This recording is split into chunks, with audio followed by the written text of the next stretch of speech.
प्यारे दोस्तों, नमस्कार। आपका स्वागत है। एक भिखारी था जो कि अक्सर ट्रेन में भीख मांगता था। एक दिन की बात है, वह रोज की तरह ही भीख मांग रहा था। तब उसे ट्रेन के अंदर एक सूट बूट वाले व्यक्ति को देखा, जिसे देखकर भिखारी को लगा कि ये व्यक्ति भीख में जरूर कुछ अच्छा देगा। उसके बाद वह उस व्यक्ति के पास चला गया और भीख मांगने लगा। भिखारी बोला, सेठ कुछ दो ना। सेठ बोला, तुम कौन हो? भिखारी बोला, जी मैं एक भिखारी हूँ, मुझे कुछ दो ना।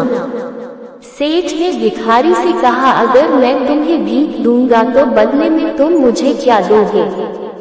भिखारी कुछ समझ नहीं आया और सेठ से कहने लगा कि सेठ मैं तो भिखारी हूँ, मैं भला आपको क्या दे सकता हूँ? सेठ ने कहा, भाई मैं तो व्यापारी हूँ, मैं तब तक किसी को कुछ नहीं देता तब तक उसके बदले मुझे कुछ ना मिले।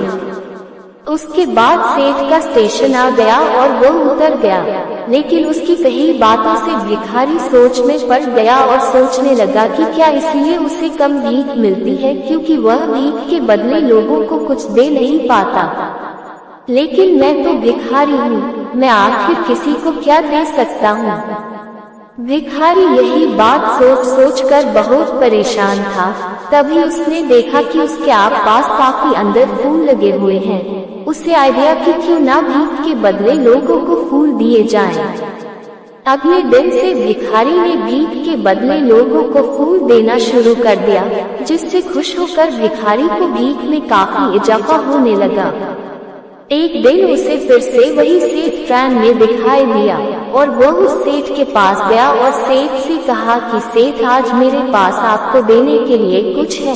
तो उसने सेठ को कुछ सुंदर फूल दिए। सेठ को बहुत पसंद आए, जिससे खुश होकर सेठ ने भिखारी को कुछ पैसे दिए और कहा कि अब तुम मेरी तरह व्यापारी बन गए हो। ऐसा कहकर सेठ अपने स्टेशन पर उतर गया, लेकिन सेठ की कही बातों को भिखारी समझ नहीं पा रहा था। एक बार फिर भिखारी के दिमाग में बहुत सारे सवाल दौड़ने लग गए थे। उसके बाद वह भिखारी स्टेशन पर कभी दिखाई नहीं दिया। काफी दिन बीत गए। तकरीबन 1 साल के बाद 2 व्यक्ति सूट बूट में आमने सामने बैठे हुए थे। तब एक ने दूसरे से कहा कि साहब आपने मुझे पहचाना? उस पर दूसरे ने कहा, नहीं भाई मैंने तुम्हें नहीं पहचाना, लगता है हम पहली बार मिल रहे हैं। इस पर पहले वाले ने कहा, नहीं साहब हम तीसरी बार मिल रहे हैं। तब दूसरे ने कहा, क्या आप मुझे याद दिलाओगे कि हम पहले 2 बार काम मिले हैं?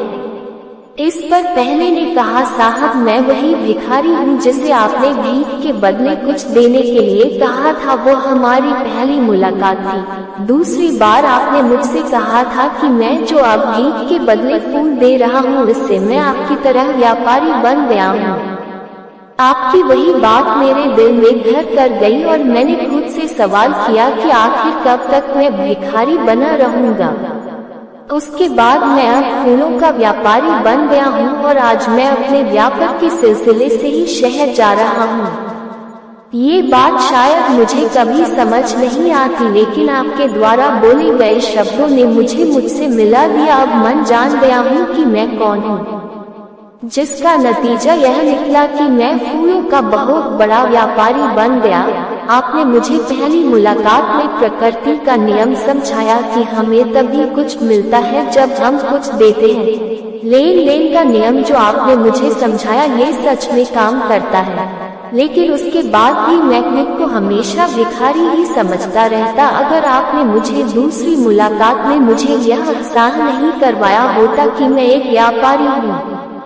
भारतीय मनीषियों ने इसीलिए स्वयं को जानने पर सबसे ज्यादा जोर दिया है और कहा है, अब बस समझ की बात है। इस भिखारी ने जब तक खुद को भिखारी समझा वो भिखारी ही बना रहा, और जब उसने खुद को व्यापारी मान लिया वह व्यापारी बन गया। इसे हम लॉ ऑफ अट्रैक्शन भी कहते हैं। प्यारे दोस्तों, नमस्कार। अगर आपने अभी तक इस चैनल को सब्सक्राइब नहीं किया है तो अभी सब्सक्राइब करें और बेल आइकॉन को दबाएं, ताकि जब मैं वीडियो अपलोड करूं आपको नोटिफिकेशन मिले। और लाइक शेयर कमेंट्स करें।